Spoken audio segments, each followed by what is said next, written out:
The air hung heavy with the scent of dust and forgotten things. Sunlight, filtered through grime-coated windows, cast long, distorted shadows across the cluttered aisles of the antique shop.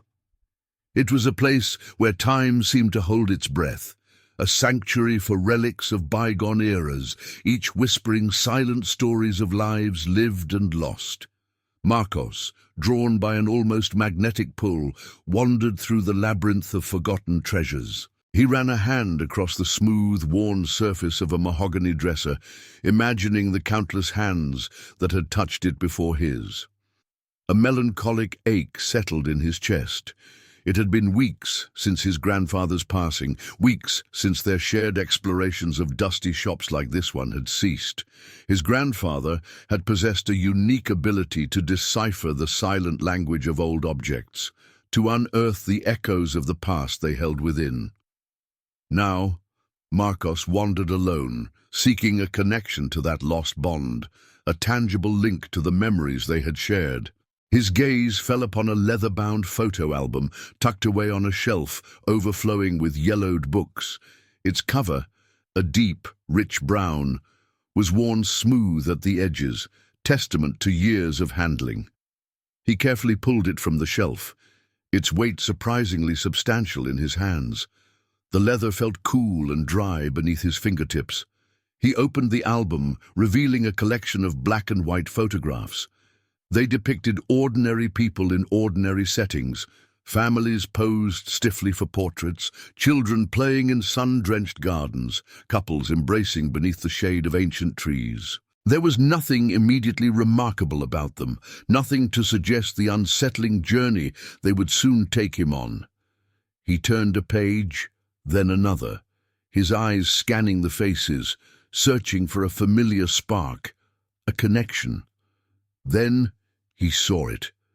In the background of a photograph depicting a family gathered around a dining table, a faint, almost imperceptible shadow lurked near the doorway. It was barely visible, a smudge of darkness that could easily be mistaken for a trick of the light or a flaw in the developing process. He blinked, rubbed his eyes, and looked again.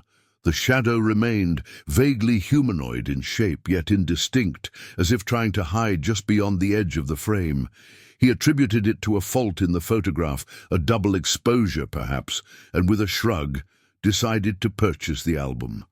Back in the quiet solitude of his apartment, under the soft glow of a desk lamp, Marcos spread the photographs out before him, ready to delve deeper into the lives captured within their faded frames.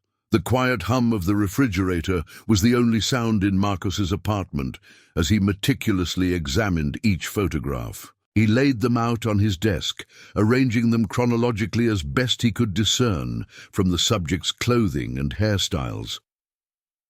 The initial impression of ordinariness had begun to fade, replaced by a growing sense of unease. He returned to the photograph with the shadowy figure, holding it up to the light. The more he looked, the more distinct the shadow became.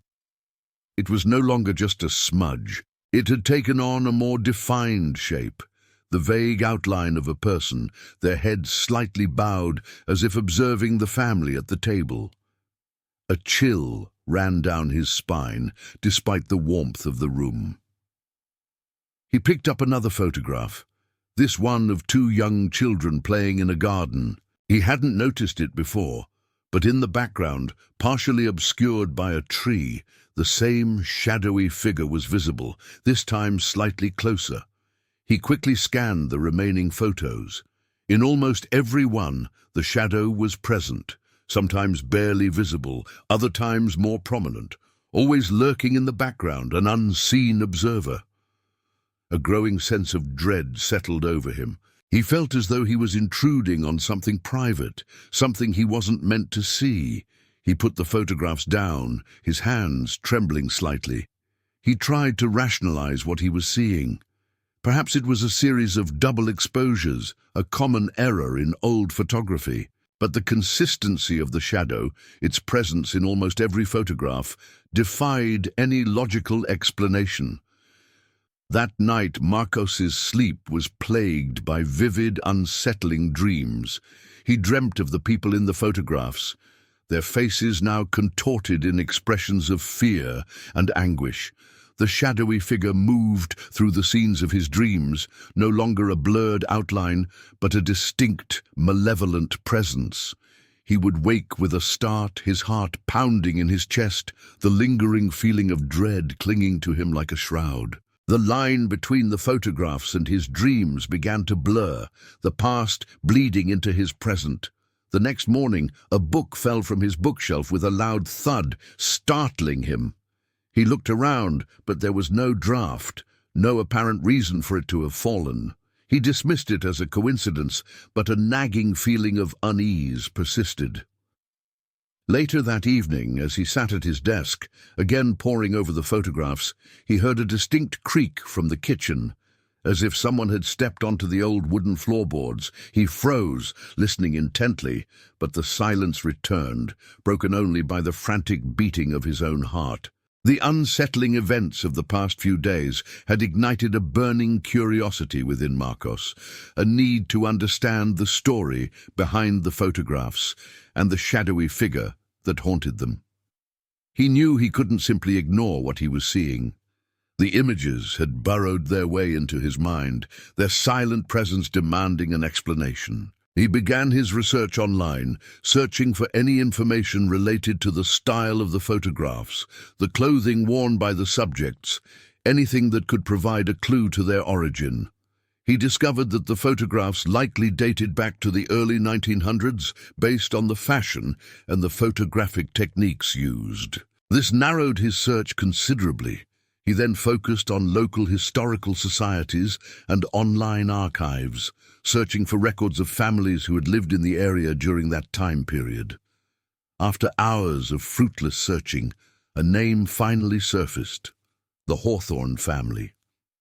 A brief mention in an old newspaper article described a tragic house fire that had claimed the lives of several family members in 1912. The article mentioned the address of the house, a location just a few miles from where Marcos lived. A shiver ran down his spine. He cross-referenced the address with old city maps and discovered that the house had once stood on a street that had since been redeveloped. There was no trace of it now, only modern buildings and paved roads. Driven by a growing sense of urgency, Marcos visited the local historical society. He spent hours poring over old documents, land records, and newspaper clippings. He found more details about the Hawthorne family, their names, their occupations, their lives before the fire. The newspaper accounts described the fire in vivid detail, the flames engulfing the house in the dead of night, the desperate cries of the trapped family members. The reports painted a picture of a close-knit family, well-respected in the community, their lives tragically cut short. As Marcos read the accounts, he felt a deep sense of sadness, a connection to these people he had never met. He imagined their fear, their desperation, their final moments. He felt a growing conviction that the shadowy figure in the photographs was connected to this tragedy, a lingering echo of the past, trapped within the confines of the images. He left the historical society feeling a mixture of dread and determination. He knew he had to uncover the full story, to understand the connection between the photographs, the Hawthorne family, and the haunting presence that had entered his life. The weight of the Hawthorne family's tragedy settled heavily on Marcos. The images from the photographs, combined with the vivid descriptions of the fire, played on his mind constantly. He found it difficult to concentrate on anything else. The world outside his apartment seemed to fade into the background, replaced by the haunting presence of the past. He stopped answering calls from his friends, offering vague excuses about being busy. He avoided social media, unable to bear the cheerful updates and carefree posts that seemed so distant from his current reality. His apartment became his sanctuary, or rather, his prison. He spent his days and nights surrounded by the photographs, meticulously examining them, searching for any new detail, any further clue. Sleep became a luxury he could barely afford. When he did manage to drift off, the nightmares returned, more vivid and terrifying than before. The shadowy figure now moved within the burning house, its form flickering in the flames, its silent screams echoing in Marcos's ears. His obsession with the photographs began to affect his behavior. He became jumpy and irritable, constantly looking over his shoulder, convinced that he was being watched. The creaks and groans of his old apartment building, which he had previously ignored, now sounded like footsteps and whispers. He started seeing shadows in the corners of his vision, fleeting glimpses of movement that vanished as soon as he turned his head. One afternoon, a friend, David, stopped by unannounced. He had been trying to reach Marcos for days and had grown concerned about his sudden disappearance. David knocked on the door, calling out Marcos's name. Marcos hesitated, peering through the peephole. He saw David's worried face, but a wave of paranoia washed over him. He couldn't face him, couldn't explain what he was going through. He felt as though he was teetering on the edge of sanity, and he feared that if he spoke about the photographs, he would be pushed over the brink. He mumbled a quick, "I'm not feeling well," through the door and refused to open it. David, sensing something was seriously wrong, left a message urging Marcos to call him. But Marcos didn't call. He retreated further into his self-imposed isolation, the photographs and the ghosts they contained, his only companions. The isolation deepened Marcos's connection to the spectral figures in the photographs.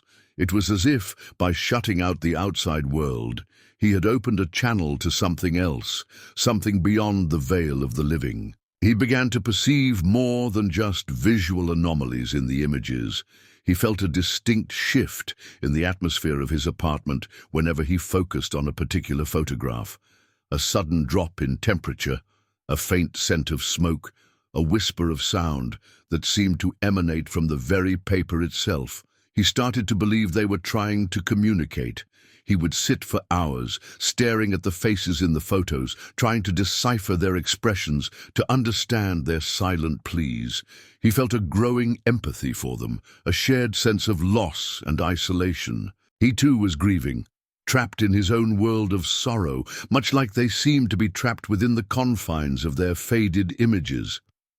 One evening, as he was studying a photograph of a woman sitting by a window, he felt a cold touch on his arm. He recoiled, his heart pounding in his chest, but there was nothing there. He looked back at the photograph, and the woman's expression seemed to have changed, her eyes now fixed on him with a look of intense sadness. Then he heard it, a faint whisper, barely audible, seemingly coming from the photograph itself. He couldn't make out the words, but the tone was clear, a plea, a cry for help. The whispers became more frequent, more insistent. He would hear them at night, as he lay in bed, the disembodied voices swirling around him, fragments of words, half-formed sentences, like echoes from a distant past. He also began experiencing vivid flashbacks, brief but intense visions of scenes from the Hawthorne family's life. He saw the children playing in the garden, the family gathered around the dining table, the warm glow of the fireplace in the living room. These visions were not his own memories. They were fragments of the past, glimpses into the lives of the people in the photographs, as if their memories were somehow seeping into his own mind. The line between his reality and theirs was blurring, the past and present merging into a single, unsettling experience. A violent storm descended upon the city, mirroring the turmoil within Marcos. The wind howled outside his windows, rattling the panes and whistling through the cracks. Rain lashed against the glass, creating a constant drumming that amplified the already tense atmosphere in his apartment. The power flickered intermittently, plunging the room into momentary darkness before the lights sputtered back to life. Marcos sat at his desk, surrounded by the photographs, his heart pounding in his chest. The whispers had become louder, more insistent, coalescing into discernible words, though he still couldn't quite understand their meaning. The air felt heavy, charged with static electricity, and the temperature had dropped significantly despite the summer heat outside. He felt a presence in the room, a palpable sense of being watched, not just by the figures in the photographs, but by something else, something closer, more immediate. Suddenly, a deafening clap of thunder shook the building, and the lights went out completely. Marcos was plunged into absolute darkness. He fumbled for his phone, turning on the flashlight. As the beam of light swept across the room, it landed on the photograph of the woman by the window, and then he saw her. She was no longer confined to the two-dimensional world of the photograph. She stood before him in the flesh, or rather, in the semblance of flesh. Her form was translucent, shimmering in the dim light of his phone, but her features were clearly visible. Her face was partially burned, a stark reminder of the tragic fire, but her eyes, large and dark, held an expression of profound sadness. She wore a long white dress, stained with soot and ash. The air grew colder, and the scent of smoke intensified. Marcos stood frozen, his breath catching in his throat. He wanted to scream, to run, but he was paralyzed by fear and a strange sense of awe. The woman didn't speak, but Marcos felt a wave of emotions wash over him. Fear, pain, despair, and above all, a deep, overwhelming sense of loss. He saw flashes of images in his mind, the fire raging through the house, the screams of the trapped family members, the woman desperately trying to save her children. He understood now. She wasn't there to harm him. She was there to tell her story, to finally be heard. The vision of the fire intensified, showing him the woman trapped, reaching out for help, her face contorted in a silent scream. He felt her terror, her helplessness, her final moments of agony. The connection was overwhelming, a torrent of emotions that threatened to drown him. He understood now what she needed. She needed someone to acknowledge her existence, to bear witness to her suffering, to ensure that her story and the story of her family would not be forgotten. The storm outside began to subside, the thunder fading into distant rumbles, the rain softening to a gentle drizzle. The power flickered back on, bathing the room in a warm, artificial glow. The ghostly figure of the woman remained, her gaze still fixed on Marcos, but the intensity of her presence had lessened. The torrent of emotions that had overwhelmed him moments before had receded, leaving behind a profound sense of sadness and understanding. He knew what he had to do. He had to give her a voice, to share her story with the world. The next day, Marcos began the process of creating a website dedicated to the Hawthorne family. He meticulously scanned each photograph, enhancing the details and carefully documenting the information he had gathered from the Historical Society. He wrote a detailed account of the family's history, the tragic fire, and the lingering presence that he had encountered. He included excerpts from the old newspaper articles, land records, and any other relevant documents he could find. He wanted to create a comprehensive record, a testament to their lives and their untimely demise. The process was cathartic for Marcos. As he delved deeper into the Hawthorns' history, he felt a sense of connection to them, a responsibility to ensure that their memory would endure.